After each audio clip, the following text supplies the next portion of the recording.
Hello નમસ્કાર મિત્રો, હું નિકુંજ વસાવા તમારું સ્વાગત કરું છું મારા ખીજડીયા ગામના વાડીના રસોડામાં। મિત્રો આજે આપણે બનાવશું ખૂબ જ જોરદાર પનીર બટર મસાલાનું શાક, જેવું કે આપણે હોટલમાં મંગાવતા હોઈએ છીએ એ ટેસ્ટમાં। ભલે થોડું લુકમાં અલગ દેખાય પણ ટેસ્ટ સેમ રહેશે। સાથે સાથે હું તમને શીખડાવીશ કે પનીર ઘરે કેવી રીતે બનાવવું, અને એની સાથે હશે મારા એક અદ્ભુત લસણ અને પનીરના પરોઠા। લીલું લસણની ભરમાર હોય છે મિત્રો શિયાળામાં, તો આપણે એ બનાવીશું। તો સૌ પ્રથમ મિત્રો આપણે જે મરચી હોય એ થોડી લેશું, ટમેટાં થોડી લેશું અને એને વ્યવસ્થિત ધોઈ અને પછી એને સમારવાની શરૂઆત કરીશું। અને શરૂઆત કરીશું આપણે ખૂબ જ ટેસ્ટી, જે આપણે હોટલમાં ખાતા હોઈએ છીએ એ ટાઈપનું ભોજન, રેસ્ટોરન્ટમાં ખાતા હોય એ ટાઈપનું ભોજન।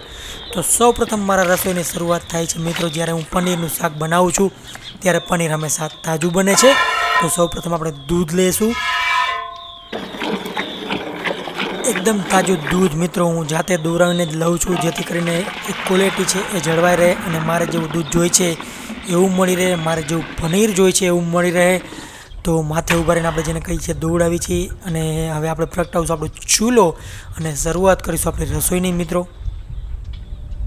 હંમેશાની માફક આપણે ચૂલો પ્રગટી ગયો, હવે આપણે બર્તન થોડું ઠંડુ વાતાવરણ હોય ત્યારે તપવા મૂકી દઈએ છીએ આવી રીતે, અને આપણે દૂધ આપણું ગરમ મૂકી દઈશું મિત્રો। અંદાજે 4 લીટર જેટલું દૂધ છે। 4 લીટર દૂધ હોય તો એમાંથી 1 કિલો ઉપર અથવા તો 1 કિલો સારી ગુણવત્તાનું પનીર બને છે। આ જે ક્વોલિટી હોય છે ખૂબ જ જોરદાર હોય છે। અને મિત્રો આપણે 4 લીટર દૂધ હોય તો એમાં લીંબુ જો સારું ખટાશવાળું પીળું લીંબુ હોય તો 1 થી 2 લીંબુ જોઈએ છે, પણ 3 લીંબુ બી જોઈ જાય, એ તમારા ડિપેન્ડ્સ કે લીંબુ કેવા રસવાળા છે। જ્યારે દૂધના 3 થી 4 ઉફાણ આવી જાય ત્યારે આવી રીતે આપણે નાખી લીંબુ અને દૂધને ફાડી નાખશું। પછી મિત્રો એને એટલું પકાવીશું કે જે લીલું પાણી થઈ જાય ત્યાં સુધી પાકી જાય, અને પછી પાણી અને પનીરને અલગ કરી લઈશું આપણે। જુઓ તમે કઈ રીતે મેં અલગ કરી નાખ્યું આપણું પનીર અને પાણી। તો મિત્રો આ જે પનીર થઈ ગયું છે એને આપણે એકદમ વ્યવસ્થિત ટાઈટ વાળી લેશું એક કપડામાં, ઉપર થોડું ઠંડુ પાણી નાખીશું જેથી હવે પાકવાનું બંધ થઈ જાય અને ખૂબ કડક ન થાય અને આપણું પનીર એકદમ સોફ્ટ અને ક્રીમી બને। તો આવી રીતે આપણે તમામ પાણી દૂર કરી લીધા બાદ એને એમ સાઈડમાં મૂકી દઈશું અને બીજી તરફ આપણી ગ્રેવીની તૈયારી કરીશું। તો મિત્રો સારું પંજાબી શાક તમારે બનાવવું હોય તો એના માટે જરૂરી છે લાલ ડુંગળી। જો લાલ ડુંગળી મળે તો સૌથી બેસ્ટ, કારણ કે લાલ ડુંગળીની ગ્રેવી એકદમ ટેસ્ટી બને છે। કારણ કે જે ભૂરી ડુંગળી અથવા તો જે પીળી ડુંગળી હોય છે મિત્રો એ થોડી મીઠાશનું પ્રમાણ વધારે હોય છે, જેથી ગ્રેવીનો ટેસ્ટ છે એ થોડો દબાઈ જાય છે કે જેવો કે લાલ ડુંગળીમાં આવતો હોય છે। તો આવી રીતે આપણે એને સમારી લઈશું અને સાઈડમાં રાખી દઈશું, અને સાથે સાથે જોઈ લો તમે મારા ટમેટાં એને બી આપણે સમારી લઈશું। તો મિત્રો આ ગ્રેવી હોય છે એ તમે જો બ્લેન્ડરમાં કરશો તો એના માટે હું તમને ટિપ્સ આપીશ, એ બી ખાસ તમે ધ્યાન રાખજો। મિક્સરમાં કરો તો એની બી એક ટિપ્સ આપીશ, પણ હું અહીંયા ખાંડણીનો ઉપયોગ કરીશ, એકદમ દેશી સ્ટાઇલમાં બનાવી રહ્યો છું। સાથે આપણે લઈ લઈશું થોડી મરચી, જે મીડિયમ તીખાસવાળી છે, આ ફૂલ તીખાસવાળી નથી મરચી, અને એને બી આપણે સાઈડમાં રાખી દઈશું। હવે મિત્રો જે મારું માટીનું વાસણ પાટ્યું છે એમાં હું થોડું તેલ ગરમ કરી લઈશ। તમારે જો આ વાસણ લેવું હોય તો એની લિંક બી હું નીચે આપી દઈશ, તમે ઓનલાઈન લઈ શકો છો। તેલ ગરમ થઈ જાય ત્યારે આપણે એમાં નાખીશું ડુંગળી અને એને સારી રીતે આપણે સાંતળી લઈશું। સ્વાદ પ્રમાણે મીઠું, થોડી હળદર અને ફરીવાર પકવી લઈશું। મિત્રો જ્યારે ડુંગળી પાકી જાય ત્યારે આપણે એમાં નાખીશું આપણું મરચું અને ટમેટું, અને ફરી પાછું અને સારી રીતે પાકવા દેશું, અને ત્યારબાદ આપણે એમાં નાખીશું લાલ મરચું અને જરૂરિયાત પ્રમાણે પાણી નાખશું અને એને પાકવા દેશું, જેથી કરીને એક સારી ગ્રેવી બની જાય આપણી। અને મિત્રો હજી બીજી વઘાર માટે બી આપણે એક ડુંગળી થોડી કાપી લઈશું, એક લાલ ડુંગળી ફરી કાપી રહ્યો છું અને બારીક કાપી લઈશું। આવી રીતે તમે જોઈ લો હું કઈ રીતે કાપી રહ્યો છું મિત્રો। આવી રીતે કરવાથી ડુંગળીના જે તમામ ભાગ છે એ અલગ થઈ જાય છે અને તમારે ઝીણી સમારવાની બહુ જરૂર રહેતી નથી। જ્યારે તમે એને વઘારશો ત્યારે આપણી છૂટી પડી જશે અને એકદમ ઝીણી થઈ જશે। ટમેટાને બી આવી રીતે બારીક કાપી લઈશું આપણે, એને બી સાઈડમાં રાખી દઈશું। અને સાથે સાથે મિત્રો આપણે લસણ છે એ બી લઈ લઈશું, અને થોડું લસણ અને થોડું આદું એની બી આપણે પેસ્ટ બનાવી લઈશું, કારણ કે પંજાબી શાકમાં ડુંગળી, લસણ અને આદું એનું ખૂબ જ મહત્ત્વ રહેલું છે, એનાથી જેનો ટેસ્ટ આવે છે। તો આવી રીતે આદુને બી આપણે બારીક કાપી લઈશું અને ખાંડણીમાં નાખી અને આદું અને લસણ આપણે ખાંડી લઈશું। થોડું મીઠું નાખી જેથી એનો કલર છે એ જળવાઈ રહે અને કાળું ન પડી જાય। બસ હવે જ્યારે આદુ અને લસણ સારી રીતે ખંડાઈ જાય ત્યારે એને સાઈડમાં રાખી દઈશું. અને મિત્રો મારી ગ્રેવી જુઓ તમે કેવી થઈ ગઈ છે, એકદમ મસ્ત. અને મારે જેવી જોઈ છે એવી ગ્રેવી થઈ ગઈ છે, તો એને સાઈડમાં કાઢી લઈશ. તો મિત્રો આપણી ગ્રેવી તૈયાર છે. હવે આપણું ઘરનું જે માખણ હોય છે, સફેદ માખણ, એ લઈ લીધું છે મેં. અને બરોબર આપણે એને ઓગળવા દઈશું. જે ઓગળી જાય માખણ ત્યારે આપણે એમાં નાખીશું આપણું જે આદુ અને લસણ છે એ, અને એને થોડી વાર માટે પાકવા દેશું. અને ત્યારબાદ આપણે નાખીશું મારી જે ઝીણી સમારેલી ડુંગળી છે એ, સ્વાદ પ્રમાણે મીઠું અને હળદર થોડા કલર માટે. હવે આપણે બારીક ટમાટા છે એ બી નાખી દઈશું, લાલ મરચું પાવડર, અને મિત્રો કિચન કિંગ મસાલો છે એ બી નાખી દઈશું આમાં. બને ત્યાં સુધી કિચન કિંગ મસાલો યુઝ કરવો. અલગ અલગ કંપનીનો અલગ અલગ કિચન કિંગ મસાલો આવતો હોય છે. ગરમ મસાલા કરતાં 16 માઇલ્ડ હોય છે ફ્લેવરમાં. આપણું પનીર છે મિત્રો, એને આવી રીતે આપણે કાપી લેશું. જો કેટલું સોફ્ટ અને મુલાયમ પનીર બન્યું છે મિત્રો. આ રીતે તમે જિંદગીમાં એકવાર શાક બનાવો, મારી એવી આશા છે. અને હું તમને ખાસ વિનંતી કરું છું કે જો તમારે ખરો ટેસ્ટ લેવો હોય તો એકવાર અવશ્ય બનાવો, જેથી કરીને તમને સાચો પનીરનો જે ટેસ્ટ છે એની ખબર પડે મિત્રો. હવે આપણે મગફળીની સિઝન બી આવી ગઈ છે, તો મને એ બી જણાવી દો કે આપણે મગફળીમાંથી શું શું બનાવી શકીએ, જેથી કરીને તમારા માટે હું એ બી બનાવી શકું. અને આપણે જ્યારે ડુંગળીને એ પાકી જાય ત્યારે આપણે એમાં પનીર નાખીશું, થોડી વાર માટે પકાવીશું, જેથી કરીને એમાં બી એક વઘારનો ટેસ્ટ બેસી જાય.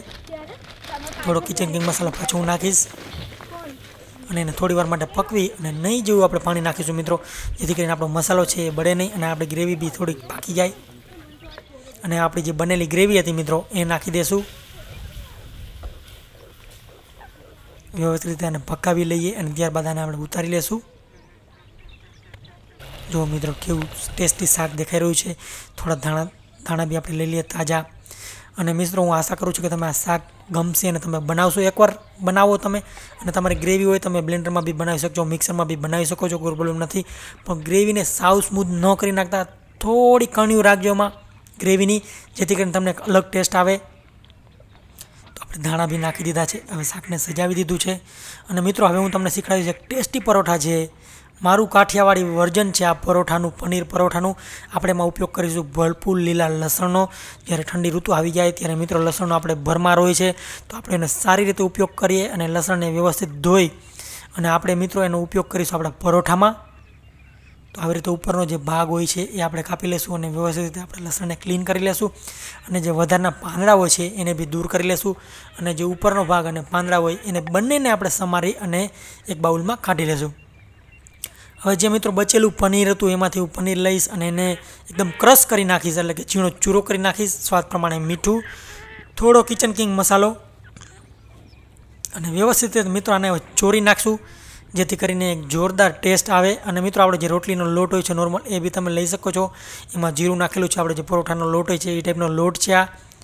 અને આપણે હવે આને ગોયણા વારી લેશું. અને મિત્રો આ પરોઠું હોય છે ખૂબ જ ટેસ્ટમાં અલગ હોય છે. અને આની જે લસણની સુગંધ હોય છે મિત્રો ખૂબ જ અનેરી, અને તાજા પનીર, ઓહો મિત્રો શું વાત કરું તમને. એકવાર ચોક્કસ બનાવો જિંદગીમાં એકવાર, તો મિત્રો આ તમારે ખાવું જ જોઈએ. કારણ કે મને આ એટલું પસંદ આવ્યું છે અને તમને બી પસંદ આવશે. તો આવી રીતે આપણે પરોઠાને ભણીશું, ના કે બે પડ પાડીશું. આ કરવાથી પરોઠું છે એ ખૂબ જ સારું બને છે મિત્રો, જે નોર્મલ પરોઠું હોય એના કરતાં. તો પરોઠાને આપણે અડધું વણી લીધું, તે પછી અંદર મસાલો ભરી લીધો પનીરનો આપણો. અને આવી રીતે હળવે સારી રીતે વણી લેશું જ્યાં સુધી આપણે એનો મસાલો દેખાવાના મને ત્યાં સુધી. અને એકદમ ધીમી હળવી તાપે આપણે એને પકવીશું. અને મિત્રો એક તમને ટિપ્સ આપીશું કે હંમેશા જે આપણું પરોઠું હોય છે, થેપલું હોય છે, કોઈ બી હોય છે, એમાં જ્યારે ઉપર ડિઝાઇન પડી જાય થોડી ઘણી, તે પછી જ એમાં ઉપર બટર કે તેલ લગાડવું, જેથી કરીને બગાડ ન થાય. ના કે તમારે તવામાં નાખવું. જો તમે એમ કરશો તો એનો બગાડ થશે. એટલા માટે હું તમને એક વિનંતી કરું છું કે આવી રીતે તમારે પરોઠાને પકવવું. અને એવી રીતે જો તમે કરશો તો તમારું પરોઠું છે એ સારી રીતે પાકશે અને કાચું નહીં રહે. જો તમે કેટલું જોરદાર દેખાઈ રહ્યું છે અત્યારથી મિત્રો, અને એકદમ હળવા તાપે પાકી રહ્યું છે. કાચું પરોઠું ખાવા હું થોડું વધારે પરોઠું ખાવાનું પ્રિફર કરીશ, કારણ કે કાચું પરોઠું હોય એ આપણે પેટને ખરાબ કરે છે. તો એટલા માટે જ હું એવું પરોઠું ખાવાનું પ્રિફર કરીશ કે જે થોડું વધારે પાકેલું હોય. અને મિત્રો આપણે તાજું બીટ લઈ લેજો, એનું સલાડ બનાવીશું. જો તમે કેટલું જોરદાર બીટ છે, એકદમ તાજું અને જ્યુસથી વિટામિન્સથી ભરપૂર. આપણે એક ડુંગળી લઈ લીધી છે અહીંયા લાલ, એને બી સ્લાઇસ બારીક કરી લેશું આપણે. બારીક કાપેલી ડુંગળી, ટમેટાને બી આપણે સ્લાઇસ કરી લેશું. જો તમે કઈ રીતે હું લાંબુ કાપી રહ્યું છું ટમેટાને. બિલકુલ એક રફ સલાડ બનાવ્યું છે મિત્રો, પણ આનો જે ટેસ્ટ છે ખૂબ જ જોરદાર અને વિટામિન્સથી ભરપૂર. બીટ છે, સાથે બીટની છાલ ઉતારી લઈશું આપણે હરવડે આવી રીતે, અને બીટને બી આપણે સ્લાઇસ કરી લઈશું મિત્રો, 2 ભાગમાં વેચીને. જો કેટલું જોરદાર અને એકદમ રસરસ્યું દેખાઈ રહ્યું છે મિત્રો, અત્યારથી જ પાણી આવી રહ્યું છે મોઢામાં. તો આવી રીતે બારીક આપણે એને સ્લાઇસ કરી લઈશું મિત્રો. આ બીટની જે મીઠાશ હોય છે ખૂબ જ જોરદાર હોય છે, ખાસ કરીને તાજું બીટ મિત્રો રસથી ભરપૂર હોય છે, એમાં પાણી બિલકુલ સુકાયેલું હોતું નથી. તો આપણું સલાડ તૈયાર થઈ ગયું છે. એમાં સ્વાદ પ્રમાણે આપણે મીઠું નાખી દઈશું અને એકદમ વ્યવસ્થિત રીતે મિક્સ કરી લઈશું.